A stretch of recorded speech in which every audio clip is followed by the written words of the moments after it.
tungkol sa Diyos. For in the wisdom of God, ang sabi, hindi siya makikilala. Eh, paano ang paraan? Makinig ka ng message. Amen. Makinig ka sa gospel.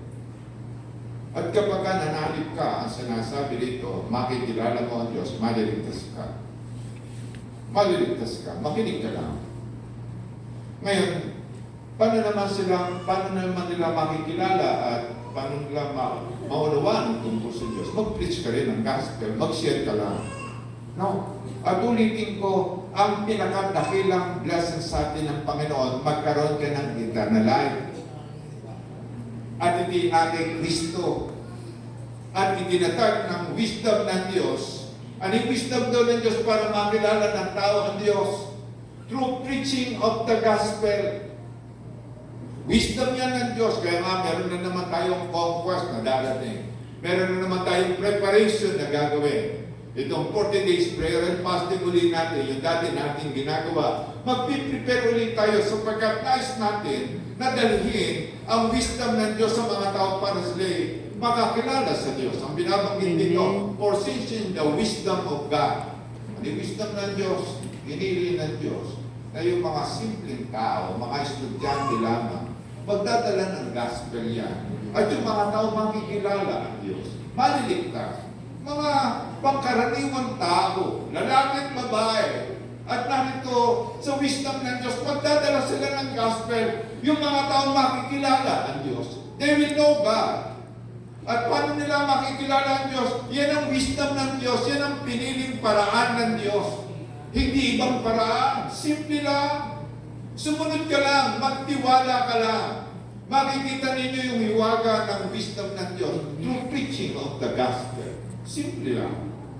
At dadalo ka lamang sa cell group, dadalo ka lamang dito sa worship, makikinig ka ng Word of God, at makikita ninyo habang ito'y nakikinig na meron pananampalataya, nilalagyan ng liwanag ng Diyos yung ating isipan at ipinapahid niya yung truth tungkol sa Kanya.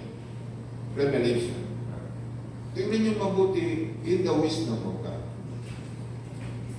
The world, through His wisdom, did not know Him. God was pleased. Saan doon nalulugod ang Panginoon? God was pleased. Saan sa nalulugod? Through the foolishness na sinasabi ng mga tao, kamang-mangan daw yan sa mga tao. Kamang-mangan yan sa mundo at nakakalungkot din na kung minsan nasa loob ng church, ginagawang foolishness pa rin. Ang pagdadala ng gospel, hindi niya pinapansin. Hindi niya pinapansin ang kahalagahan ng pagpipreach ng gospel. Hindi niya nilalagay sa kanyang puso. Hindi niya nilalagay ito ng pagpapalaga sa kanyang buhay. Kailangan yan ang wisdom ng Diyos. At ang sabi, diyan nalulugod ang Panginoon. Tingnan niyo mabuti.